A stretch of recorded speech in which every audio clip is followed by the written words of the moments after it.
Audio Jungle.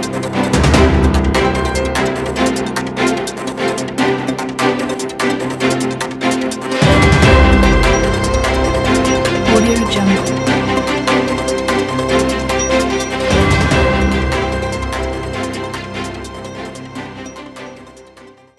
Bonjour ou bonsoir à toutes et à tous. Bienvenue dans votre émission Droit de savoir. De plus en plus, les jeunes se prononcent pour la course à la magistrature suprême de mars 2021 au Congo-Brazzaville, malgré la précipitation dans laquelle se prépare cette élection et le manque de transparence redouté par certains opposants politiques. Aujourd'hui avec moi sur ce plateau, Monsieur Destin Gavet. Il est président du mouvement républicain et coordonnateur des Lissoubistes.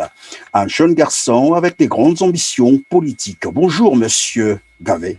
Bonjour Monsieur Christian Peura et meilleurs vœux. Pareillement à vous et surtout merci d'accepter notre invitation. Vous êtes, je l'ai dit, président du mouvement républicain, mais aussi coordonnateur des Lissoubistes. C'est quoi déjà les Lissoubistes? Parce que ça me fait penser à l'Issouba, ça me fait penser à l'UPADES. C'est quoi les Lissoubistes? Effectivement, Monsieur Peura, les Lissoubistes, c'est un regroupement des personnes, des Congolais, qui partagent l'idéologie du professeur Pascal Lissouba. Nous savons que le professeur Pascal Lissouba était ancien Premier ministre, ancien président de la République. Donc, il y a souvent certaines personnes qui confondent le fait d'être Lissoubiste et d'être membre de l'UPADES. Donc, les Lissoubistes, c'est ceux qui partagent l'idéologie du professeur Pascal Lissouba. Lorsqu'on parle de l'idéologie, nous avons l'idéologie politique, l'idéologie culturelle, parce que c'était un vaillant savant, l'un des meilleurs généticiens au monde. Donc, nous sommes de ceux qui pensent que cette idéologie pouvait permettre notre pays de se développer parce qu'il avait accès la politique sur la science et la technologie. Et c'est une association, une ONG, un parti politique, les Lissoubistes, c'est quoi? Un cercle de réflexion? Ce n'est pas un parti politique. D'ailleurs, les partis politiques aujourd'hui les associations politiques n'existent plus. C'est une dynamique où à l'intérieur nous avons un centre de réflexion où nous regardons de très près l'héritage que le professeur Pascal Lissouba nous a laissé et comment pérenniser cet héritage, parce que nous constatons que le projet politique que le professeur Pascal Lissouba a défendu en 92, ce projet politique est toujours d'actualité. 30 ans plus tard, nous remarquons que le Congo souffre toujours des mêmes maux. Et donc, nous pensons qu'en tant que Lissoubistes, nous pouvons refaire surface, c'est-à-dire remettre ce projet sur la table afin de faire développer notre pays. Alors, vous êtes également président du mouvement républicain. C'est quoi déjà le mouvement républicain? C'est aussi une dynamique ou un parti politique? C'est un parti politique de droit qui prône la démocratie participative, qui prône le progressisme, parce qu'aujourd'hui, nous constatons que notre pays est en panne d'idées. Les partis traditionnels qui ont existé après la conférence nationale souveraine n'apportent pas de garanties suffisantes à notre population. Ce sont plutôt des partis qui pensent à leur intérêt personnel qu'à l'intérêt collectif du peuple congolais. Et donc, nous avons pensé qu'il était nécessaire de créer un mouvement qui va sortir de la politique politicienne, qui va mettre l'homme au centre de sa politique. Et encore, c'est un parti qui est composé à 90% des jeunes, donc ils sont neufs. Mais comment vous conciliez ces deux fonctions et comment vous arrivez à manager ces deux structures? Très bien. Comme je l'ai dit, les Lissoubistes, le regroupement des Lissoubistes n'est pas un parti politique en tant que tel.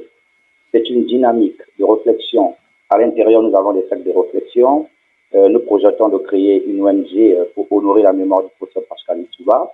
Nous défendons des actions culturelles. Nous défendons la culture même, c'est-à-dire la pensée du professeur Pascal Lissouba, qui est le développement de notre pays. Contre le mouvement républicain, c'est un parti qui a été créé pour conquérir le pouvoir par les voies démocratiques.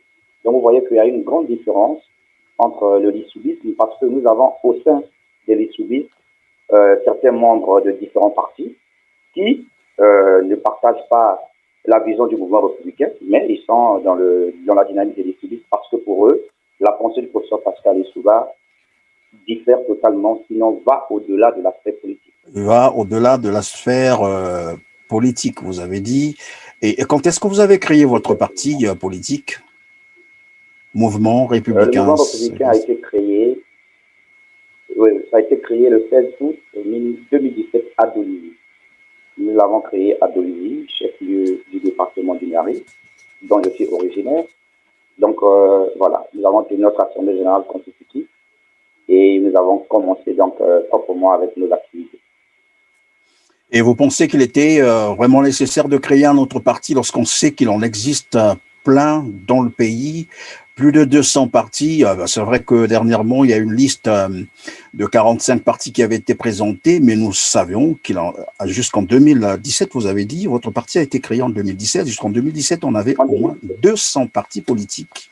Pourquoi n'avoir pas intégré un de ces partis au lieu de créer un nouveau? Effectivement, le grand problème au niveau de la politique de notre pays, sinon au niveau de la création des partis politiques, c'est que les gens créent des partis politiques, premièrement à l'orée des élections présidentielles, sinon les gens créent des partis politiques pour soutenir des personnes. Vous voyez, on crée un parti sous le nom d'une personne, par exemple. Donc nous avons vu que ça soit du côté du pouvoir, du côté de la majorité, aucun de ces partis politiques nous donnait des garanties, c'est-à-dire des garanties qui pouvaient assurer l'intérêt du peuple congolais. Tous ces partis, comme je l'ai dit tout à l'heure, ne servent que des intérêts personnels. Ce sont des partis qui n'existent que parfois par de nom, sinon pour soutenir le grand parti qui est le PCT. Chose curieuse, nous pensons que lorsque, au lieu de soutenir le PCT, il serait mieux d'aller intégrer carrément.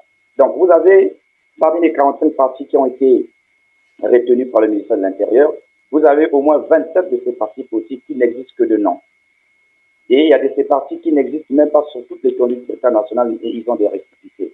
Vous voyez que c'est la réalité politique ici au Congo-Brazzaville. Lorsque vous soutenez le pouvoir, vous avez des privilèges.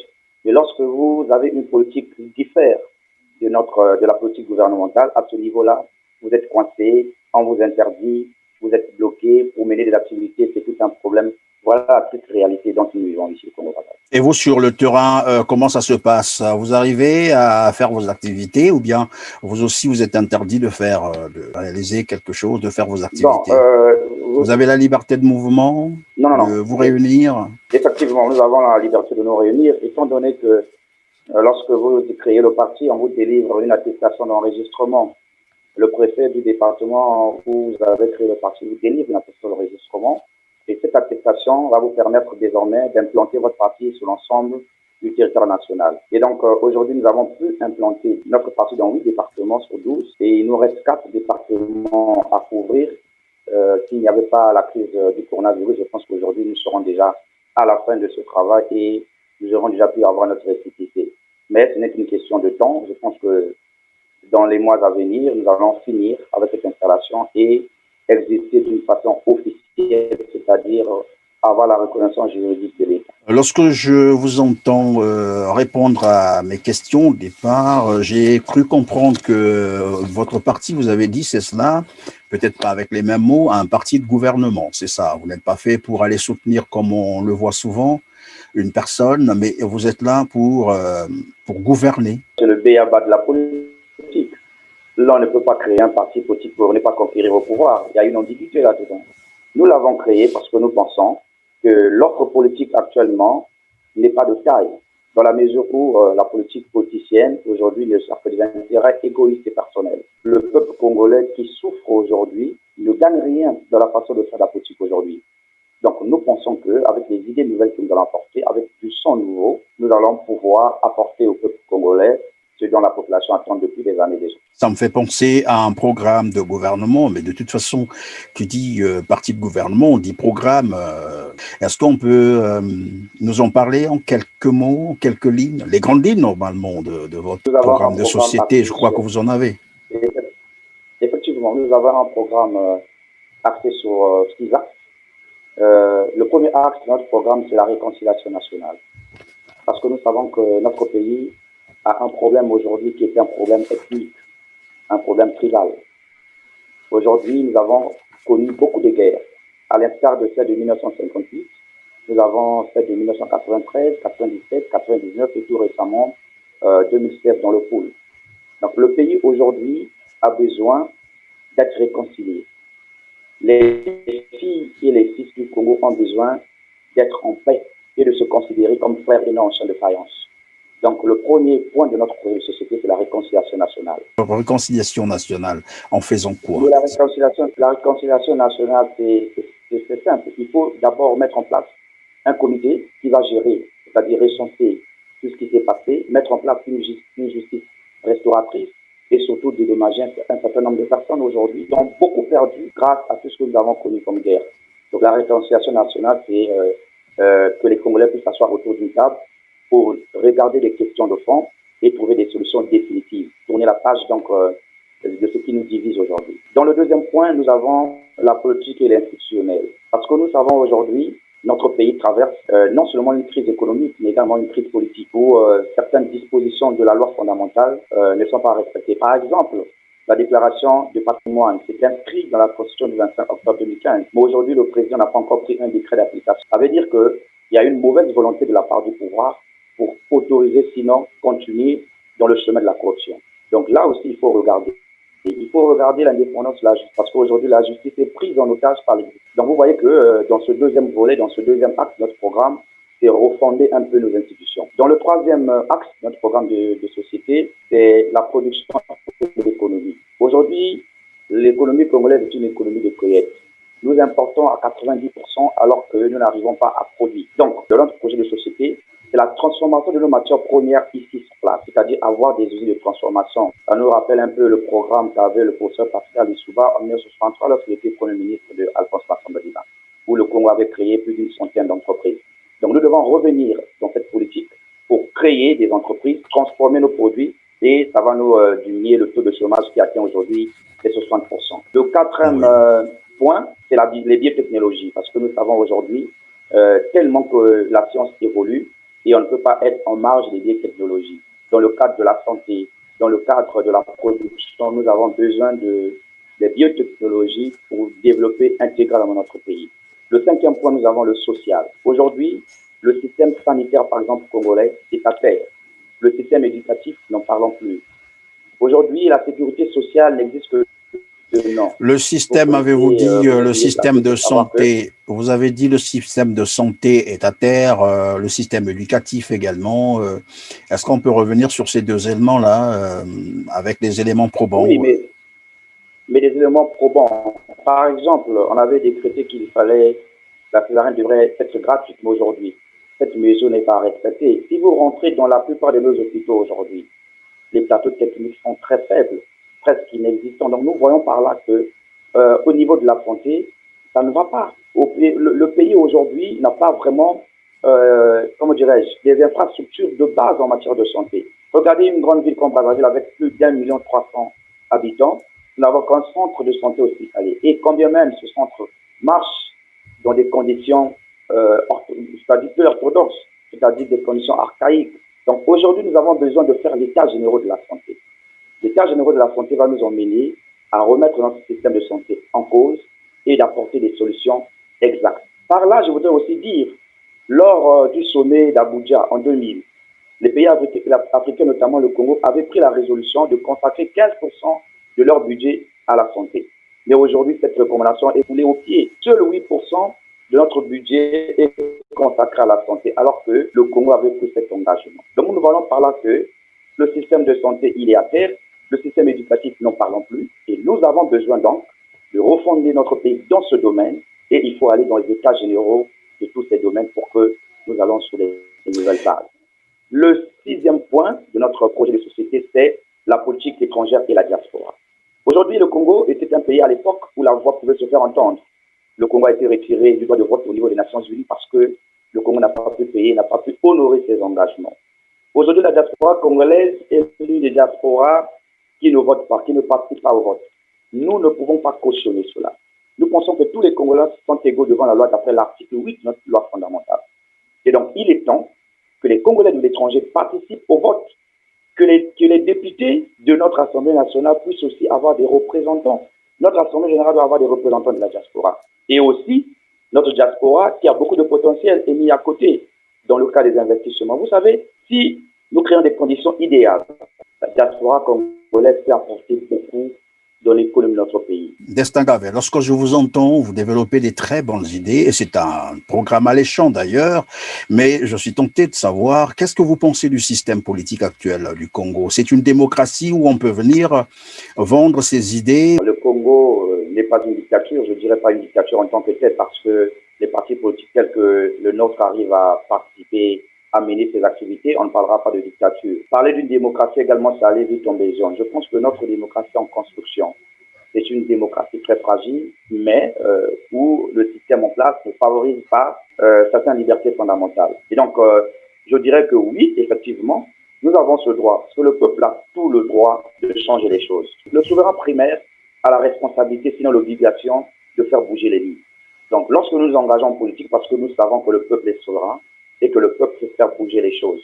Mais sinon, nous menons nos activités en tant que telles, même s'il y a certaines restrictions. D'ailleurs, c'est normal. Lorsque vous êtes dans un système qui a mis assez de temps, qui a verrouillé l'appareil politique, qui ne veut pas de l'alternance, vous pouvez vous attendre à ce genre de choses. Mais nous comptons sur le peuple parce que nous savons que le peuple congolais devient mature. Ce peuple n'est plus naïf comme l'était hier. Le peuple congolais aujourd'hui, il regarde tout ce qui se passe à travers le monde. Et je pense que le peuple aujourd'hui a le dernier mot et les choses peuvent bouger dans notre pays. Et qu'est-ce que tu penses de ce que disait Emmanuel Macron, qu'une dictature, c'est un système où il n'y a pas d'alternance politique? Et nous savons qu'au Congo, nous avons un régime qui est là depuis bientôt 36 ans d'années. Pas d'alternance politique, rien ne change. Qu'est-ce que vous pensez de ce que disait Emmanuel Macron? Bon, mais Emmanuel Macron, il le dit, il a ses raisons. Mais il est parmi ceux qui favorisent aussi les dictatures au niveau de l'Afrique. Ça, on ne peut pas lui enlever cela. Je pense que lorsqu'il a accédé au pouvoir, il y avait de l'espoir. Les gens se disaient que c'est un jeune président qui est arrivé, les choses pouvaient changer.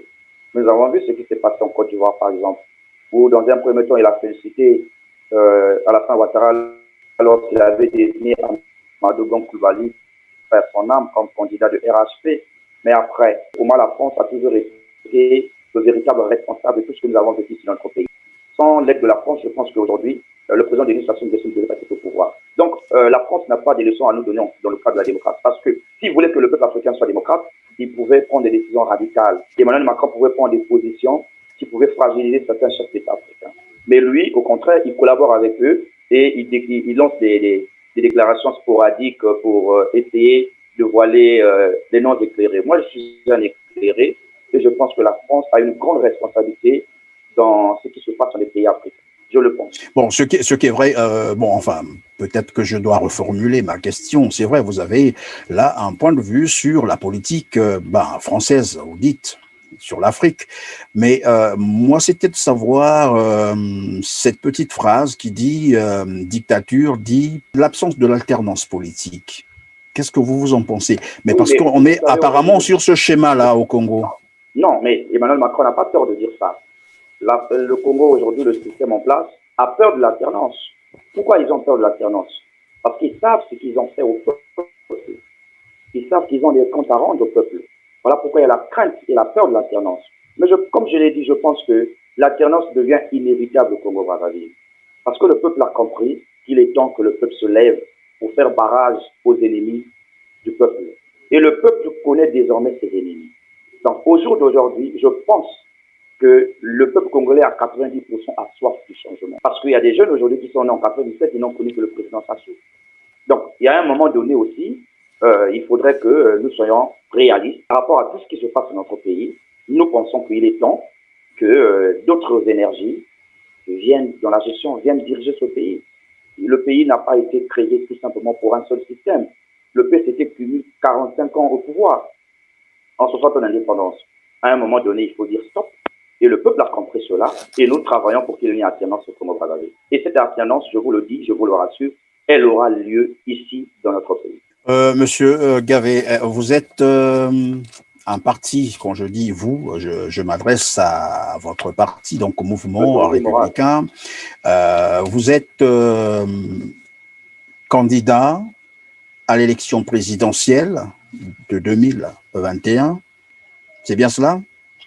Oui, je suis candidat déclaré. J'ai fait une déclaration au mois d'octobre dernier devant la presse nationale et internationale. Oui, effectivement, je suis candidat à cette élection.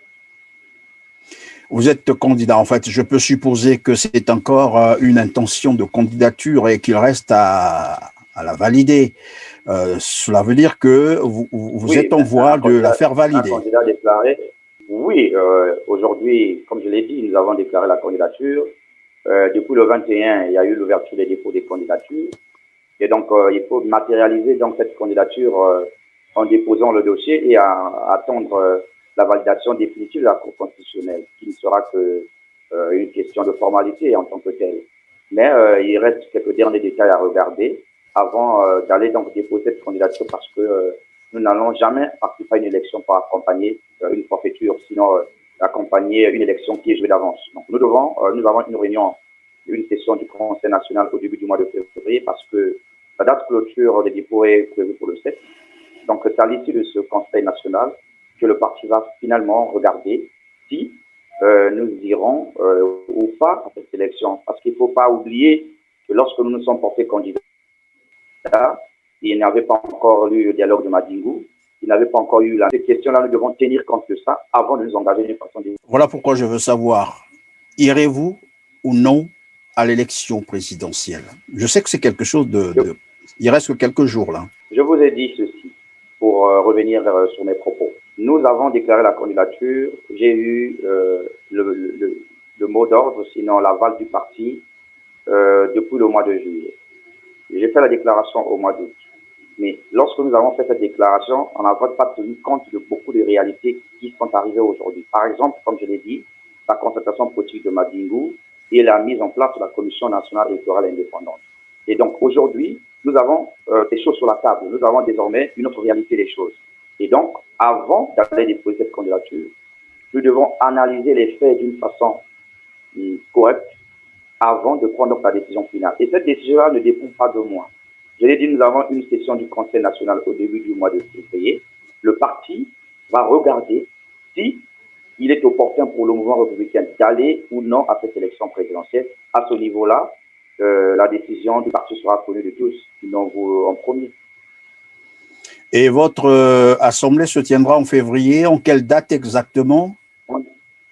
Le 2 février 2021, là, nous tiendrons notre Conseil national et à l'issue de ce Conseil national, nous aurons une décision définitive quant à la participation ou non du mouvement républicain à la Qui pourra durer combien de temps, votre Conseil national?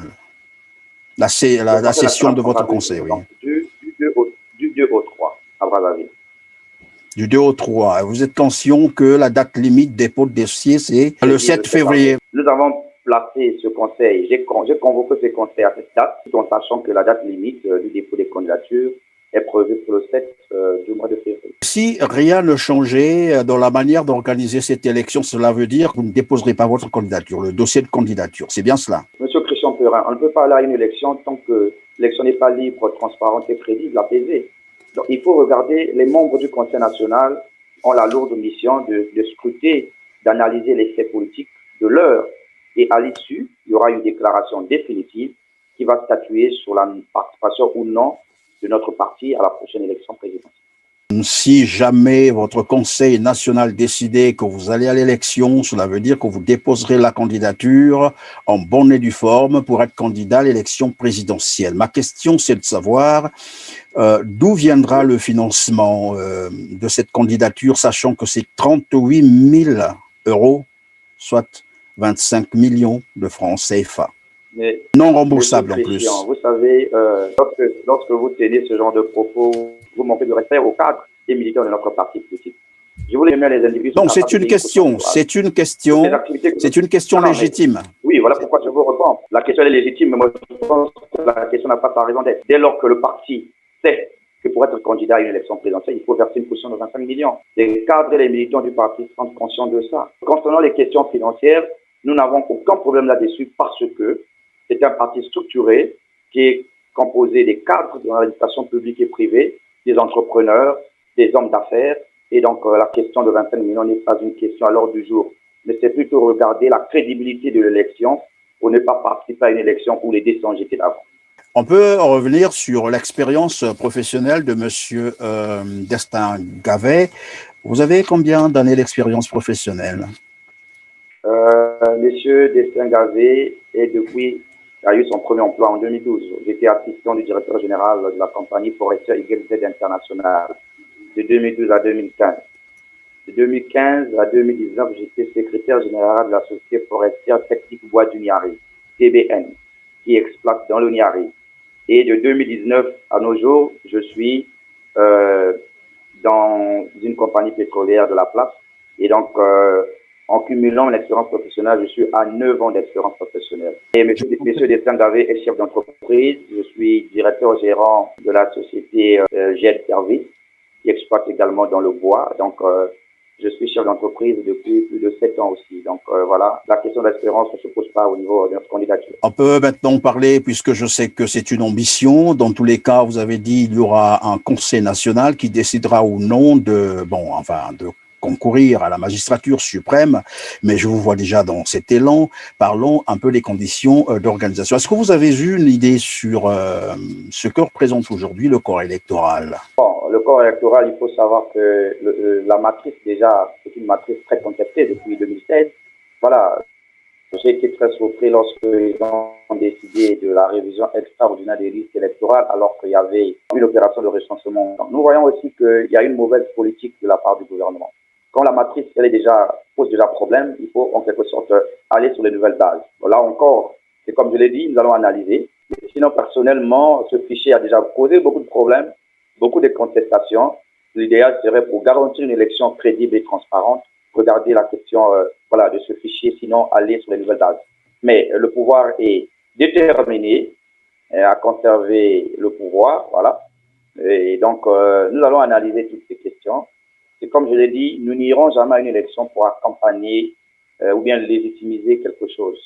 Tant que nous ne verrons pas clair, et le Conseil national, les cadres de ce Conseil, les militants vont comprendre que s'il est nécessaire d'y aller ou pas. Mais sinon, personnellement, ça c'est mon point de vue, je pense que ce corps électoral a beaucoup de problèmes dans la mesure où la matrice même pose des problèmes depuis 2016. Donc, il fallait normalement aller sur une nouvelle base, attendre peut-être la fin du recensement en cours.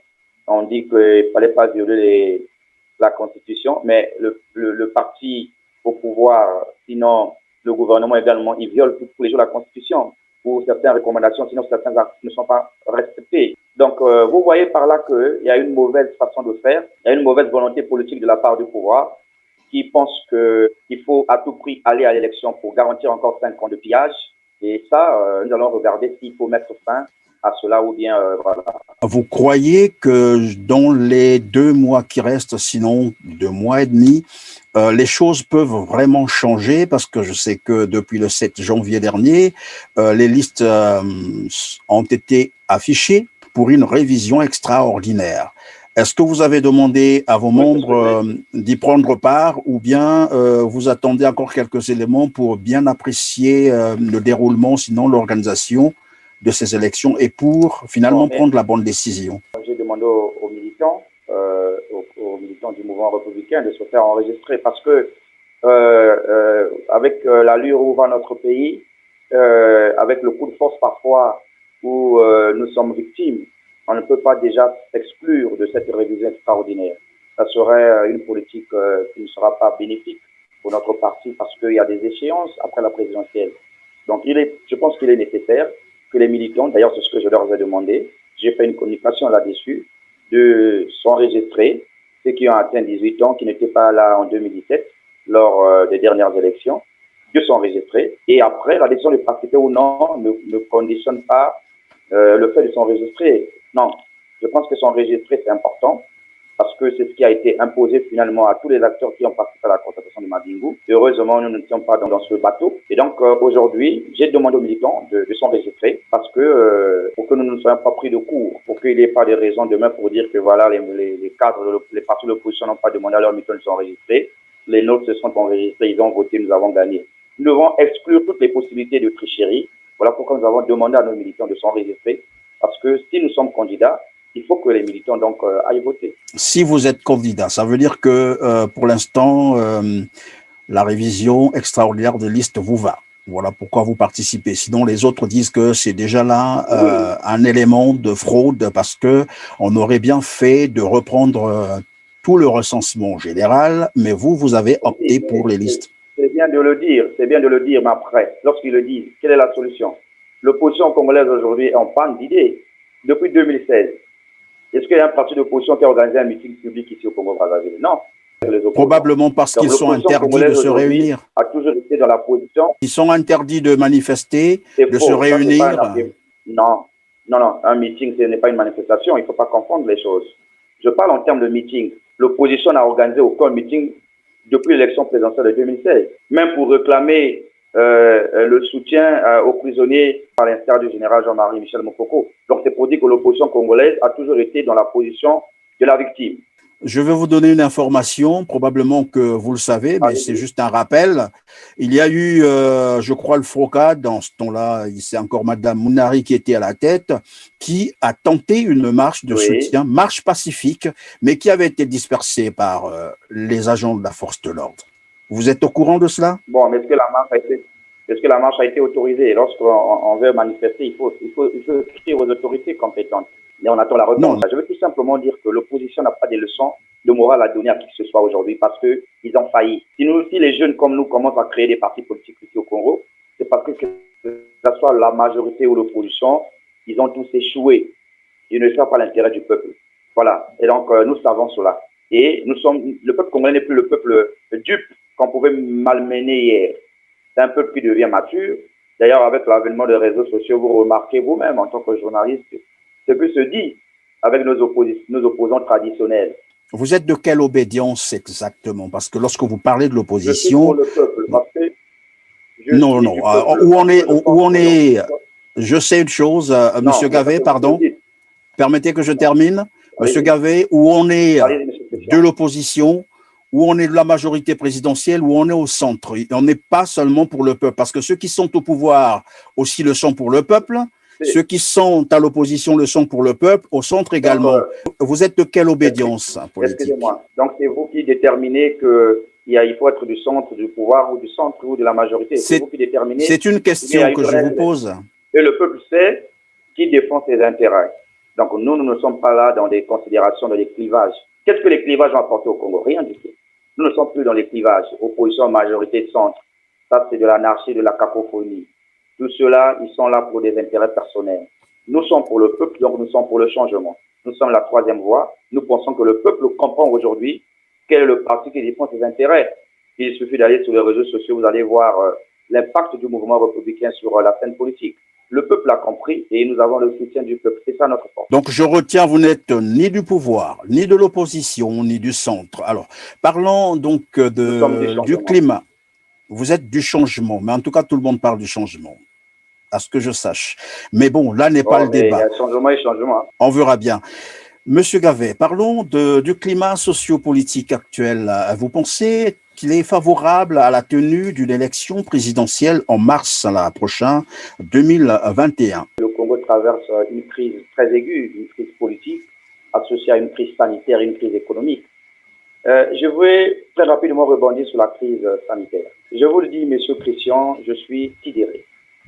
Je suis très triste aujourd'hui. Pourquoi? Lorsque je vois le comportement de nos dirigeants, le comportement du gouvernement. Il y a à peine quelques jours, M. Thierry Mongala a signé une note où il demandait aux médias de ne pas autoriser que les gens puissent diffuser des images où les gens n'avaient pas le port conforme du masque.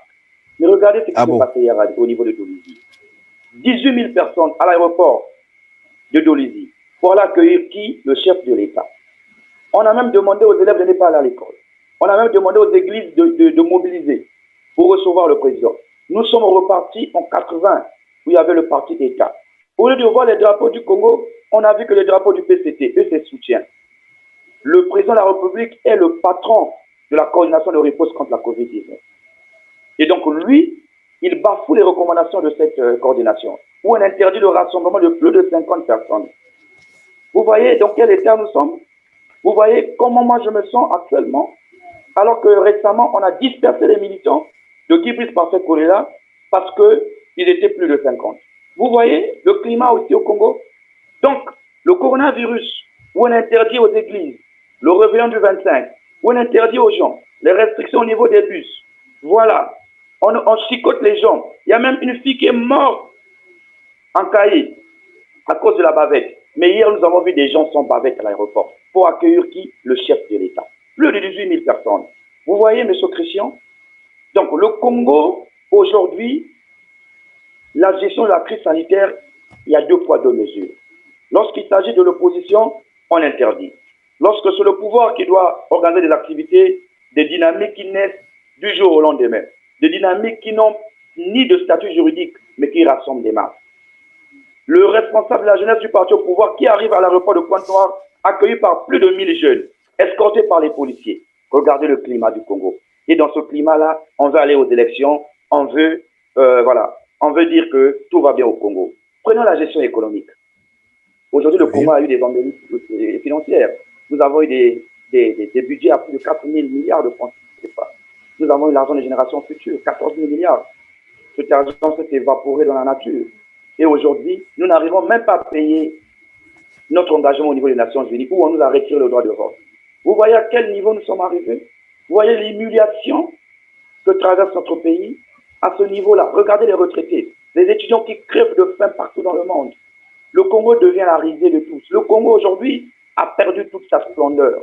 Il est temps que les choses changent. Et sur le plan politique, vous le savez, sur le plan politique, c'est le pire, où on va dans une concertation, on prend les partis qui sont favorables à la majorité, on classe les partis. Vous savez que la loi est rétroactive. Donc il y a certains partis qui ont eu des restrictions qui devaient exister, à l'instar de l'UPC de Paulin Macaria, par exemple. Mais aujourd'hui, on favorise du côté du pouvoir et on défavorise ceux qui sont du côté de l'opposition. Tout cela pour garantir le pouvoir. Mais le pouvoir appartient à Dieu, le pouvoir appartient au peuple. Il y aura un moment où le peuple va prendre son pouvoir. Et je suis certain que ça ne sera tardé. Parce que, à un moment donné, le peuple va dire trop, c'est trop. Donc, en résumé, le climat social, politique, économique, sanitaire est chaotique. Parce que les dirigeants ont failli. Les dirigeants ne contrôlent plus même ceux qui sont au sein du pouvoir. Il y a un problème. Il y a un problème de coordination. Il y a un problème de gestion. Il y a un problème d'ordre. Le pouvoir devient désordonné. Et ça ne peut pas continuer comme ça. Ça ne va pas continuer. Lorsque je vous entends, vous avez un discours tout à fait opposé aux idées de votre frère Juste Bernardin Gavet. Vous êtes de la même famille, c'est cela? Oui, nous sommes de la même famille. Et là, je sens donc un discours, comme je l'ai dit, très opposé aux idées que défend votre frère. Et comment vous vivez cela dans la famille?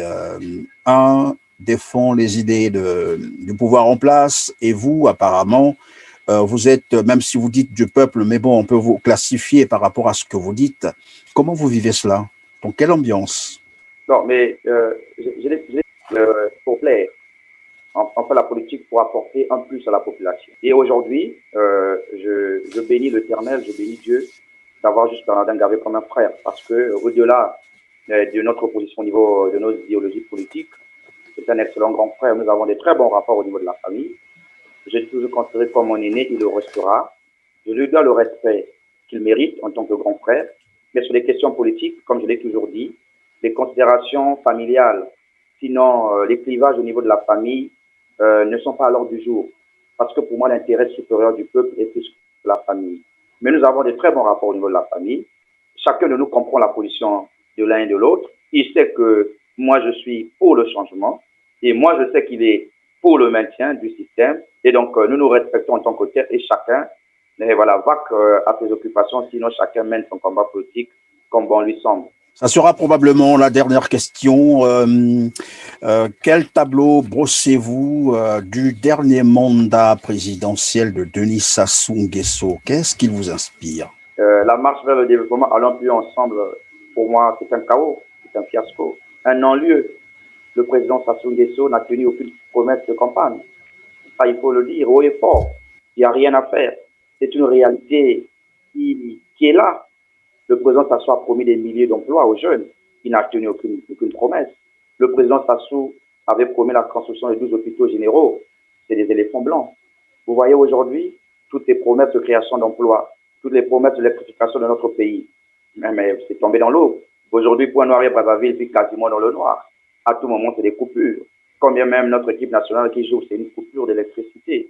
Donc c'est pour dire que c'est un bilan pour moi qui n'a pas sa raison d'être. Sinon, c'est un bilan qui ne mérite pas d'être défendu. Je me demande bien comment est-ce qu'ils vont défendre ce bilan durant la campagne. J'aimerais bien le rencontrer sur un plateau de télévision. Oui, pour que nous parlions de son bilan économique, son bilan politique, son bilan social. Je pense qu'il aura des arguments à nous donner là-dessus. Sinon, personnellement, c'est un bilan qui caractérise même la réalité actuelle du Congo. C'est un bilan sombre. Les 5 ans, c'est une cause perdue. Le Congo a perdu 5 ans. Rien n'était fait pendant les 5 ans. Le régime le sait, le pouvoir le sait. Même s'ils pensent sembler ne pas le savoir, ils savent qu'ils n'ont rien fait et qu'ils savent que le peuple leur a désavoué. Ils le savent. Donc, arrêtons de faire semblant. Le régime doit savoir que le peuple a soif du changement. Et le bilan récent du président Sassou n'est pas son avantage. Si je suis face à lui pendant cette élection, je vais démontrer au peuple congolais de A à Z que son bilan ne représente rien. À ce niveau-là, je vais démontrer que le président Sassou ne mérite pas ou bien ne mérite plus la confiance des Congolais. Le président Sassou ne pourrait jamais, actuellement, avec son bilan, avec les réalités de notre pays, remporter cette élection dès le premier tour. C'est faux. Un mot sur la quenelle. Je voudrais d'abord... on la connaît, je sais que c'est une quenelle qui est faite à dessein, où le président de la Cour suprême de justice et en même temps président de la CNEI, M. Henri Bouka, à sa place, j'aurais honte, je démissionnerais. Parce qu'un magistrat doit être indépendant. La justice doit être indépendante. Il y a le conflit d'intérêts. Et cette quenelle, regardez la configuration. C'est une quenelle qui est tribale. Regardez le bureau. La quenelle où on a retrouvé le conseiller du chef de l'État, le conseiller politique du chef de l'État, M. Désiré Juste Mondélé. Il était membre de cette commission. Vous avez déjà vu ça dans quel pays? Où le conseiller politique du chef de l'État se retrouve en même temps président d'un parti politique, en même temps dans la quenelle. Les gens me disent qu'il avait démissionné, mais qui a vu sa lettre de démission? Sur la cacophonie. Je voudrais plutôt dire à la diaspora congolaise avant de chuter que le travail que vous menez, c'est un travail de fond. Nous avons besoin de toutes les énergies pour que notre pays se développe. Le Congo traverse une période assez délicate. Et aujourd'hui, on a besoin de tout le monde. Je ne suis pas partisan des insultes. Je suis partisan de la vérité. Et donc, je félicite cette diaspora pour tout le travail abattu. Continuez comme ça. Un jour, notre pays sera libre. Un jour, nous aurons l'alternance au pays. Et je voudrais aussi m'adresser à nos compatriotes congolais qui sont ici avec moi. Congolais, vous savez que depuis 2017, nous sommes de votre côté. Nous travaillons d'arrache-pied pour que notre pays soit réellement un pays démocratique. Et donc, je m'adresse à l'endroit des jeunes. Il ne suffit pas d'avoir un billet de 2000 francs ou un t-shirt pour vendre vos rêves. Nous sommes l'avenir de demain. Si on a pu hypothéquer 14 000 milliards de générations futures, ça veut dire que nous sommes déjà plongés dans les dettes dans les 30 années à venir. Il est temps que nous nous lèvons. Il est temps de prendre conscience. Sortons de la manipulation. Le gouvernement congolais compte 36 membres. Il y a combien de jeunes? Même pas 2. Le Congo compte 84 sous-préfets. Il n'y a pas un sous-préfet jeune. Le Congo compte 12 préfets. Aucun préfet jeune. Vous pensez réellement qu'au Congo, il y a la gouvernance intergénérationnelle? C'est une illusion. C'est une utopie. On vous ment. On vous manipule parce qu'on sait que les jeunes sont majoritaires. Nous composons 70% de notre population et 64,26% du corps électoral. Les jeunes ont le mot final, le dernier mot dans ce qui concerne les élections dans notre pays. Voilà pourquoi on vous utilise avec des billets de banque, parce qu'ils savent que notre souffrance va nous permettre d'aller n'importe où. Mais il faut résister. Résistons. Lèvons-nous pour faire barrage à cette vieille classe politique qui aujourd'hui ne veulent pas laisser la place aux jeunes. Cette vieille classe politique qui pense que le Congo est leur héritage. Non, le Congo nous appartient. Si les 14 000 milliards de générations futures ont disparu dans la nature, je pense que cette dette-là, nous devons la payer pendant plus de 30 ans. Si le Congo a perdu son droit de vote au niveau des Nations Unies pour défaut de paiement, vous comprenez à quel niveau le pays se trouve. Le pays va mal et nous devons relever le défi. Rejoignez-vous au mouvement républicain pour qu'ensemble nous puissions faire barrage à ce régime qui n'aime pas les jeunes. Je me permets de le dire. Le régime actuel n'aime pas les jeunes. Et on utilise les jeunes comme des marionnettes. Levons nos mains dans la main pour l'intérêt du peuple. Comme disait le professeur Pascal Souba, servons le peuple et non, mettons-nous à nous servir. Voilà, M. Christian, le dernier mot que je peux vous dire à l'endroit de mon peuple, le peuple que j'aime beaucoup.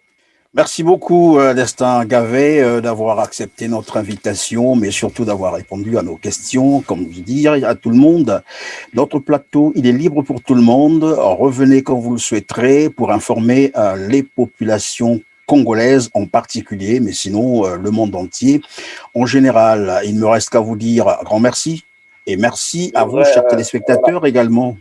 Oui, Merci. allez-y, je vous en Je prie. voudrais dire que dès la fin du Conseil national, nous allons tourner une émission. Si nous participons ou pas à l'élection, nous aurons une émission pour éclairer notre position au grand public. Parce que votre chaîne aujourd'hui devient incontournable. Je voulais aussi vous féliciter parce que vous faites un bon travail. Vous informez les populations en temps réel.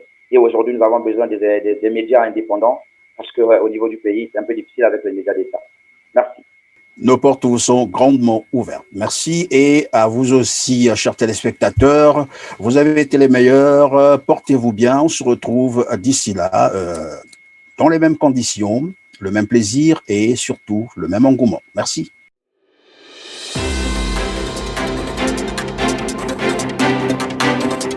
Audio Jungle.